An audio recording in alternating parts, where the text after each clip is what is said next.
இங்கேருந்து அப்படியே long jump ஃபயர்னு தப்பிக்கணும். அவ்வளோதான். அப்பா அவ்வளோதான். இங்கேருந்து ஒரு ஜம்ப் கரெக்டாக கொண்டு போய் அந்த ஹோட்டலில் சொல்லிக்கணும். Spiderman Spiderman spider spider spider Spiderman. அவ்வளோதான் தம்பி. அப்படியே தம்பி பாம்பு எதாவது இருக்குமா? இல்லை, சந்தோஷம். போயிட்டே இருப்ப பார்த்துக்கிடுங்க. அவ்வளோதான். 2 க்ளவுஸ் மாட்டிக்கிட்டு நான் சருக்கு பொறுப்பு விளையாடுவேன். புஷ்பராஜ் இருக்குது, வேற ஒன்று. ஓஹோ தம்பி, அப்படியா கதை?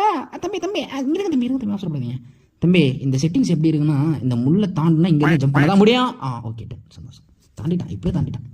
ஃபேண்டசிலாம் இருந்தாலும் ஓகே. தம்பி வங்கத்தி வீரன், என்ன தம்பி மேலே பழக மாட்டேங்குது? இதை மேஜிக் பண்ணுறியா? நானே இப்படி மேஜிக் தான் தம்பி. பானையில் ஒன்றும் இல்லை, ஒரே ஒரு 64 ப்ளஸ் காயின்ஸ் வேஸ்ட்டு. அம்மா ஜஸ்ட் மிஸ்ட்டு. இல்லைன்னா நெசிக்கி இருப்பான் ஃப்ரெண்ட்ஸ், நம்மளை நெசிக்கி இருப்பான். இதோட ஃபுல் வீடியோ வந்து பார்த்தீங்கன்னா என்னோடய சேனல் இருக்குது. என்னோடய சேனலை சப்ஸ்கிரைப் பண்ணி எனக்கு சப்போர்ட் பண்ணுங்கள். தேங்க்யூ.